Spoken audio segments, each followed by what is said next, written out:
Me da mucho gusto que esta noche esté aquí en La Nota Dura Pamela San Martín. Ella es consejera del Instituto Nacional Electoral. Gracias, consejera, por estar esta noche por acá. Buenas noches. Buenas noches, Risco. Qué gusto estar por acá. Híjole, cuántos temas para hablar con un consejero. Y eso significa que han tenido muchísimo trabajo, por lo menos en las últimas semanas y bueno, prácticamente en el último año.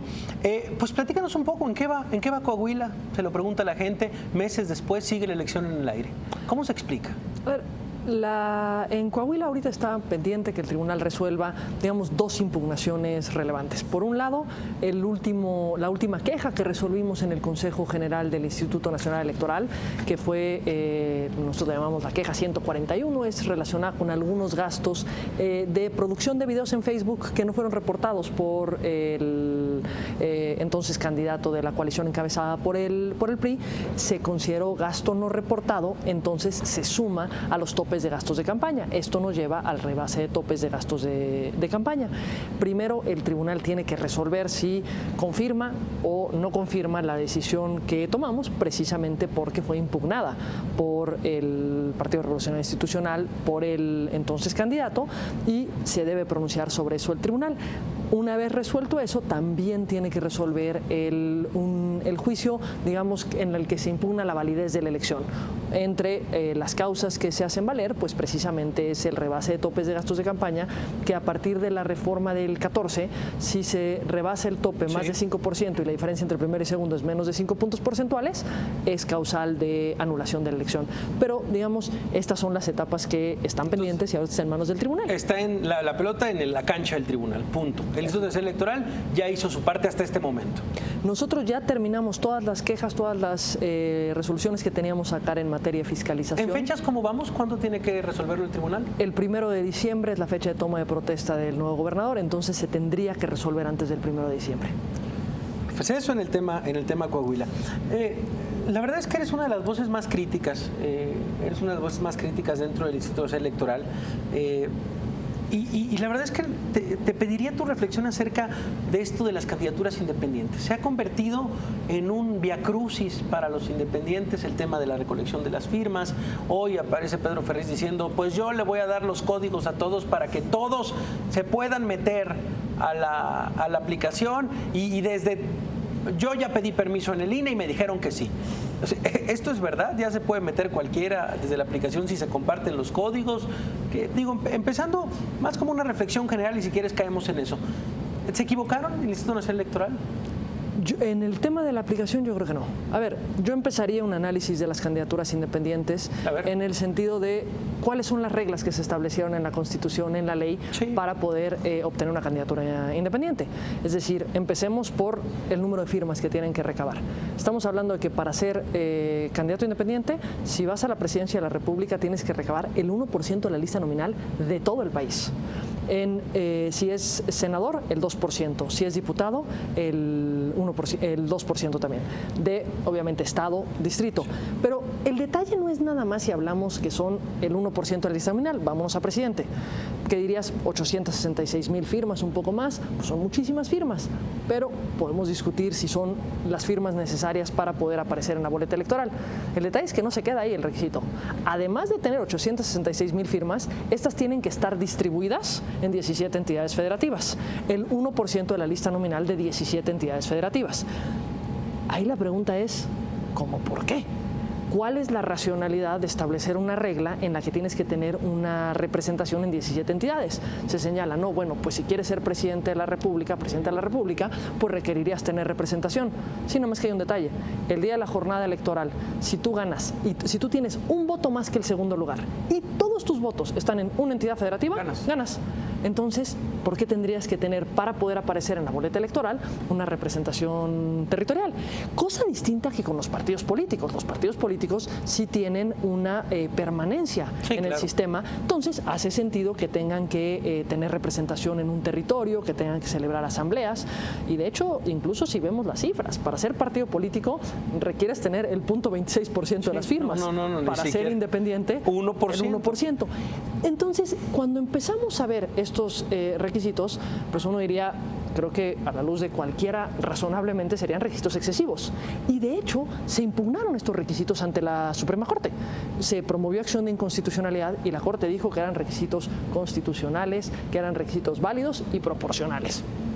Yo, en lo personal, nunca he estado de acuerdo, lo dije desde el 15 cuando se aplicó por primera vez las candidaturas independientes. No me parecen racionales esos requisitos. Sin embargo, esas son las reglas que la Corte validó. Esto empieza a colocar a los independientes en una condición muy compleja. Sí. Muy compleja para poder, digamos, obtener esta calidad de independientes. Ahora, para estas elecciones, que es digamos, la novedad que se estableció, el tema de el uso de la aplicación. En lugar del papel. Entonces, lo que dice Pamela San Martín es que sí, tal vez no estás de acuerdo, lo has dicho, en todo en el proceso, en la manera en la que tienen que conseguir 1%, en 17 estados, en eso no estás de acuerdo, se trató de impugnar, la Suprema Corte dijo así está en la ley, ya se tendrá que reformar la ley si es que hay las intenciones en un futuro. Sin embargo, dice Pamela San Martín, no nos equivocamos con la aplicación. ¿Por qué? A ver, me parece que es importante ver las experiencias que tuvimos cuando se empezaron a recabar firmas en papel. ¿Cuál fue el resultado de recabar firmas en papel? Tenemos un informe rendido sobre las candidaturas independientes en la Asamblea, en el Constituyente de la Ciudad de México. ¿Y qué es lo que tenemos? Un porcentaje altísimo de firmas de personas que están suspendidas de sus derechos, de personas que están muertas, de personas que ya no viven en esa entidad. Es decir, no estabas yendo con las personas físicamente para recabar esta información. Primer paso, entonces, ¿de dónde estaban saliendo los datos personales? Por supuesto que tenemos que garantizar en todo momento que una persona que aspira a una candidatura independiente tenga todas las condiciones para lograrlo. Y también tenemos que respetar el derecho de la ciudadanía de apoyar a un aspirante a una candidatura independiente. Pero también tienes derecho a no apoyarlo si no lo quieres apoyar. Claro. Y que se utilicen tus datos personales sin tu consentimiento es algo que tenemos que... No, vaya línea, es una línea delgadísima. Y por otra parte, también uno de los requisitos de ley es que el que apoya a un candidato independiente, a un aspirante, tiene que presentar copia de la credencial de elector. Esto significaba que tenías una cantidad bárbara de credenciales de elector, es decir, datos personales de las ciudadanas y los ciudadanos, pues viajando por todo el país, es decir, en manos de terceros sin ningún control. A raíz de estas circunstancias es que se determinó emplear un mecanismo que, uno, mejorara las condiciones también para los aspirantes, pero dos, generara certeza para las ciudadanas y para los ciudadanos. ¿Y México estaba preparado para esto? A ver, ¿no se pudo haber metido un matiz por ahí en el tema de Marichu y en el tema de varios que han dicho, oye, he leído a lugares en donde, bueno, pues la precariedad de la sociedad, por supuesto es imposible, el tema de una aplicación, el tema de que los incluyamos de esa manera? ¿Se hizo algún matiz en ese tema?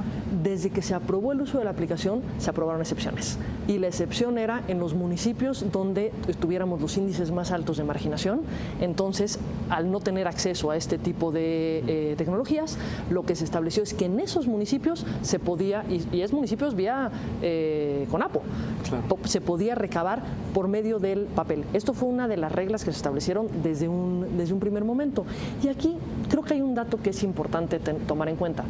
Cuando yo te recordaba, la ley dice tienes que entregar copia de la credencial de elector. ¿Cómo recabas copia de la credencial de elector? Pues necesitas tener una fotocopia al lado, una fotocopiadora al lado. No es que el mecanismo tradicional, digamos, no tuviera un uso de una tecnología diversa. Sí. También tenía su propia complicación. Lo que establecimos es un mecanismo que además permite un detalle con estas cifras que te acabo de dar de cuántas firmas tienen que recabar. Nosotros le podemos ir diciendo a los aspirantes a tiempo real cómo van avanzando. Vas avanzando así en este estado, así en este otro. A ver, vemos lo que deberían de tener en este momento los independientes de firmas y vemos lo que tienen. Y perdón, pero yo lo he platicado con varios amigos que son especialistas en tendencias y me dicen complicadísimo que alguien llegue. O sea, de verdad está complicado que alguien llegue a las casi 700,000 firmas, 668,000 firmas. ¿Va a ser un fracaso del Instituto Nacional Electoral? ¿Va a ser un fracaso del modelo democrático que ningún independiente llegue a las firmas? Creo que sí vamos a tener independientes que lleguen en el cargo de diputados. Ya tenemos a quienes incluso han rebasado el umbral en el número de firmas, faltará ver la distribución. Y por ahí va bien Kumamoto también. En senadurías va bien Kumamoto y también Cloutier. Están teniendo un número alto, están por encima del umbral de las que tendrían que tener en este momento. En el caso de la presidencia de la República, pues sí es un número muy alto de firmas. A ver, yo insisto, creo que un primer punto a discutir no es si se está fracasando en la forma en la que se está realizando esto, sino en las propias reglas que se están estableciendo. Es razonable esperar que en 120 días una persona pueda recabar 866,000 firmas en todo el país y además distribuidas en el país. Digamos, eso es algo que resulta razonable para efectos de poder aspirar a ser un candidato independiente. Y mira que no estamos entrando a lo que pasa cuando sí obtienen la candidatura, es decir, las condiciones de competencia. De lo que van a tener, claro. Entonces, no lo digo de una forma no autocríticamente. Creo que sin duda habrán aprendizajes y creo que día a día estamos viendo cómo ir ajustando los mecanismos para generar las mejores condiciones para que los ciudadanos puedan participar apoyando a un aspirante y para que los aspirantes pues, puedan realizar la recabación de firmas. Pero las reglas, digamos, la complejidad está en el mecanismo que se está estableciendo. En las diputaciones se ha podido, en las senadurías se ha podido. O la complejidad está en las reglas que se establecieron. Importante el golpe presupuestal rumbo a 2018 al INE. ¿Qué decir de eso, consejera? A ver, me parece que sí llama mucho la atención un recorte presupuestal. Creo que fuimos la única institución que recibió un recorte presupuestal de esa naturaleza y máxime en el marco de una elección presidencial. Es decir, el presupuesto que se pidió para el año próximo es para organizar una elección presidencial y 30 elecciones locales concurrentes. Ahorita esto pues tendremos que analizarlo. Ya las áreas están revisando pues qué medidas se pueden adoptar. ¿Cómo por qué? Pues revisando qué medidas se pueden adoptar, porque lo que no podemos dejar de hacer es garantizar que se celebren elecciones el año próximo. Interesante la lectura también. Para terminar, vi un video hoy en donde aparecía la consejera sobre lo que se va a discutir el día de mañana en la Suprema Corte de Justicia de la Nación. El tema del presupuesto, el tema de lo que se tiene que dar en comunicación social por parte de los gobiernos a los medios, que se tiene que regular. Un último comentario acerca de lo que se discute mañana en la Suprema Corte.